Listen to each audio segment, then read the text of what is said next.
My name is Sepher, and today I'm going to be refuting the claim made by Anthony that GMOs are unsafe.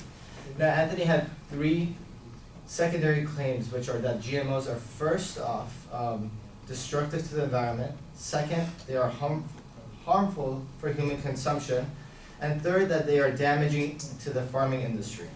Now, there's really no argument here that GMOs are, in fact, unsafe because the FDA, the Food and Drug Agency, regulates and checks the usage of GMOs.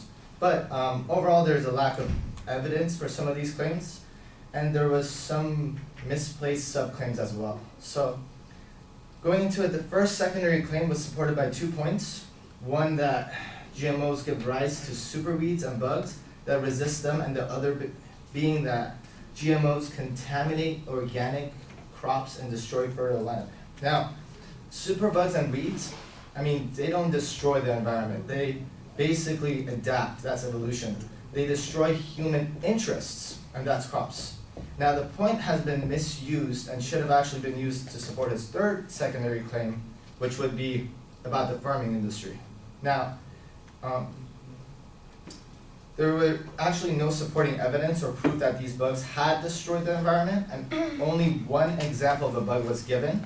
So, the only evidence to support that GMOs contaminate organic crops and destroy fertile land was part of an article from a website that only said certain plants can or cannot be pollinated.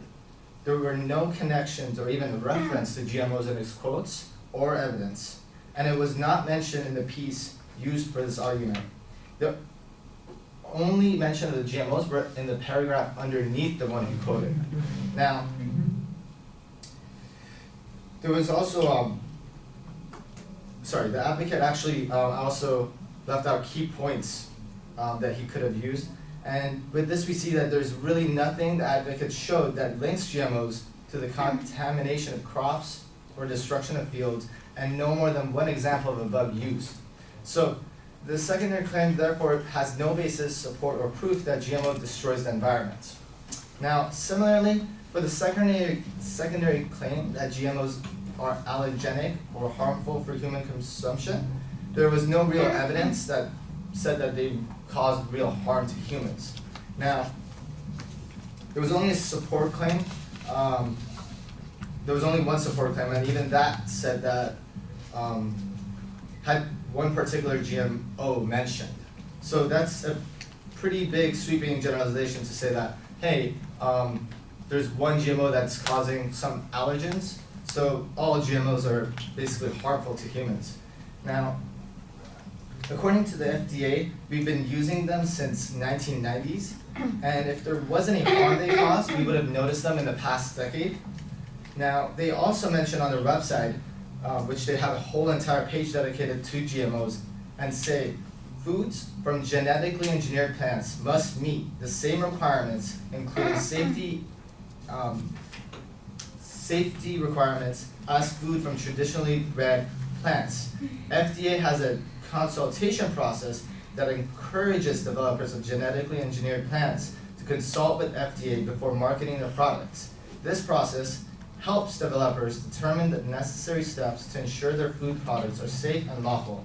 So it's clear that GMOs, if not safe, would not be in our food supply.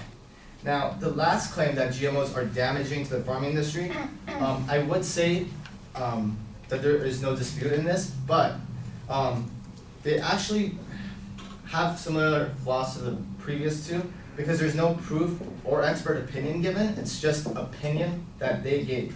And in summary, the claims did not have enough evidence, sources were also misused for generalizations, and the fact that there is constant regulation of GMOs and their products have been overlooked.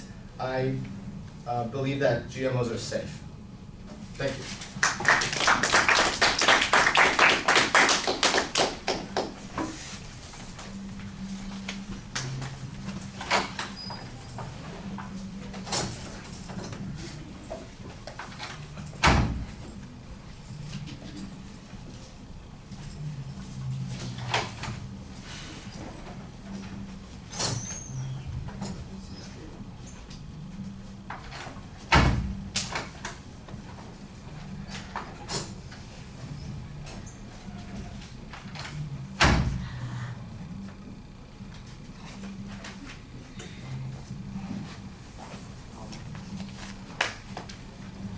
All right, organizational issues are fine. I'm a little confused sometimes because on several of the points you say, well, there's no dispute on this, which sounds like you're going to concede the argument, and then you come right back and say, I'm going to make up a dispute on this argument. So I think you're misusing the concept of whether or not there's a controversy here. I think the argument that you're making is there is dispute because the problem is there's no evidence to support their position, and there is evidence to support the contrary position. So I think that's what you mean, that there is a dispute on their claim.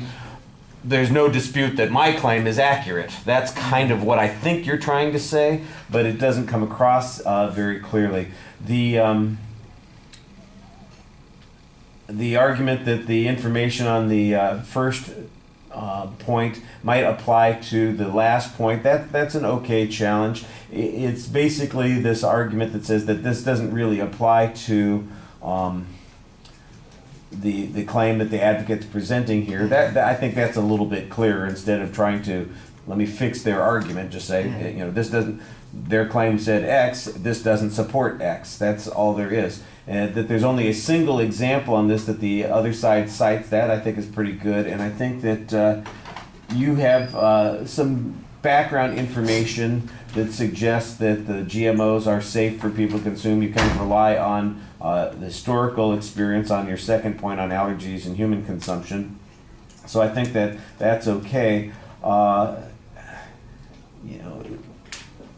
It feels like you're dancing around a little bit on the first point, trying to find an answer. The second point, you've got a much clearer answer on, and that is that we have lots of experience. We haven't had any problems. The only example that they have is an allergy that occurred a long time ago, and currently we have rules that require that the foods be the same, and we have a consulting process that addresses that problem. So I think all of that works pretty well on the point that you're making. The one thing I'm a little concerned about on the first point, and then a little bit on the last point, is that you do suggest that the advocate is misrepresenting information in their own research, and you need to be a little bit clear. So you say, at one point, for instance, the next paragraph says something a little bit different. I think you need to contrast. So here's what their evidence said, here's how it was presented in the argument, here's what it says in the article or the source that I'm looking at, and so you can see there are differences. What they said was true, but it's only a partial representation of what's going on, as opposed to they're lying to you.